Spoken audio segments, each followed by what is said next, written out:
terrible. I heard it was going to be so hot. Did you see we put out a notice saying don't come? So only 20,000 people showed up. There's never been anything like this, but it's great to be back in the beautiful state. You know the state? And you always have to say it correctly. Nevada, you know. With thousands of proud, hard-working American patriots, and that's what you are. With your help, we're going to win Nevada. We're going to defeat your Biden-loving radical left Senator Jackie Wilson, who's terrible. By the way, she's a terrible senator. We're going to knock off the Biden crime family. It's a Biden family of crime, including the fact that they've weaponized the Department of Justice like has never happened in this country. We're going to end the weak and failed regime of crooked Joe Biden, the worst president in the history of our country, and we're going to make America great again. For 3.5 years, the people of Nevada have had a front row seat to Joe Biden's evil and criminal obliteration of our southern border. It was criminal what he's done. Did you see the other day he came out with a little plan? Let's make it a little bit tougher because he's getting killed in the poll. We're leading here by like 12 points, you know that.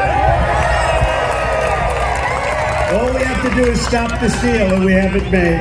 To stop the steal. We can't let that happen again. Last week, Crooked Joe signed an executive order that is pro-invasion, pro-child trafficking, pro-woman trafficking, pro-human trafficking, and pro-drug dealers. It's a pro-drug dealer bill. It's weak. It's ineffective. It's bullshit what he signed.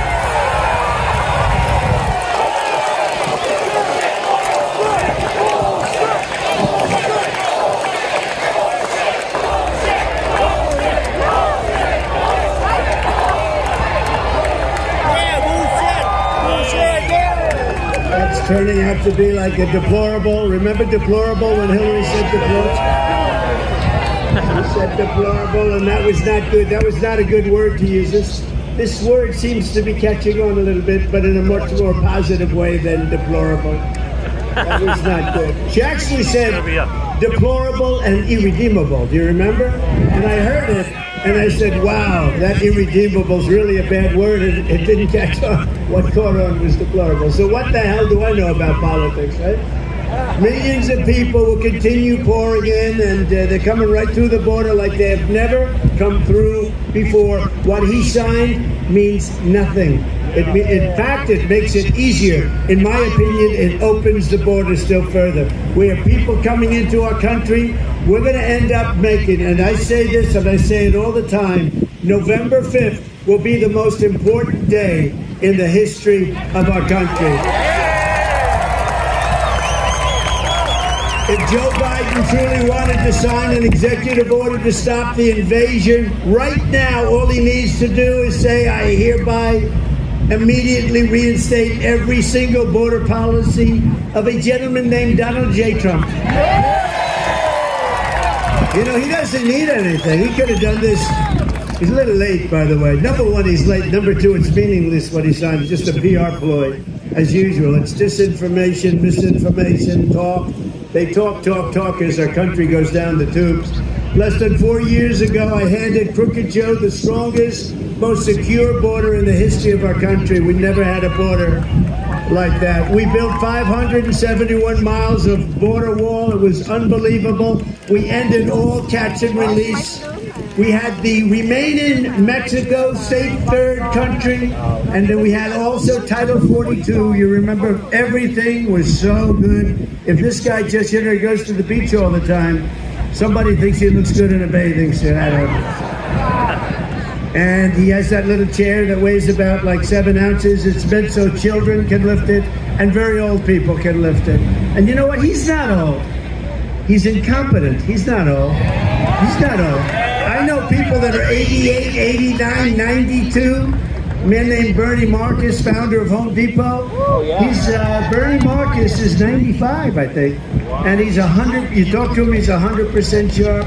This guy, there's just something missing, and there always has been. By the way, he always had the worst and dumbest foreign policy. There always has been. Under the Trump administration, if you crossed our border illegally, we caught you and we brought you back. We took you back from where you came. It's very simple. We had the greatest. Think of it. All he had to do is leave my people in place, leave everybody in place, and he wouldn't be going through this right now. I think it's one of his many big problems. I think the Afghan situation was the most embarrassing day in the history of our country, actually. He has a lot of bad days. I could name them, but we don't have enough time. We only have a few hours. We don't have enough time. And now, by the way, it's 110, but it doesn't feel it to me, right? So we'll stay out here for a little while. If anybody gets tired, you'll let me know.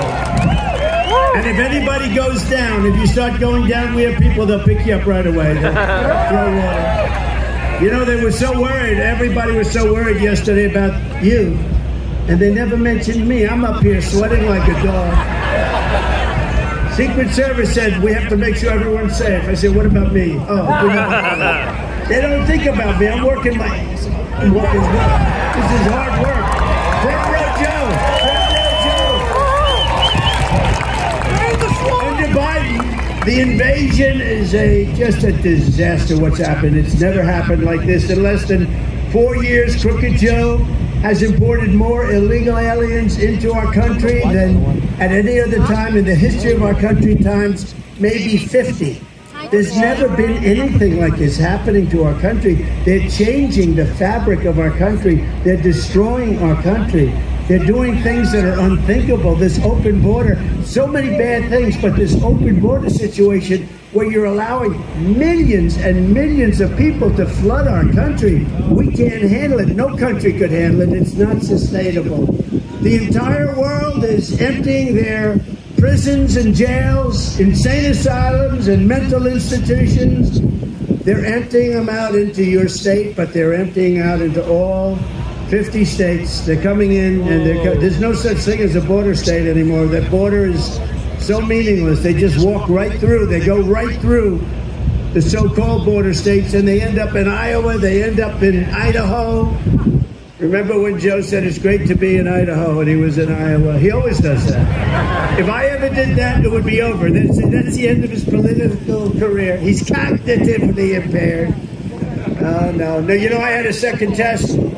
I aced it. I aced both of them. Not easy to ace. Biden should have a cognitive test, number one. They say it's unconstitutional. That's a good excuse. He should have a cognitive test, and before the debate in 2 weeks, he should take a drug test, because I'm willing to take it.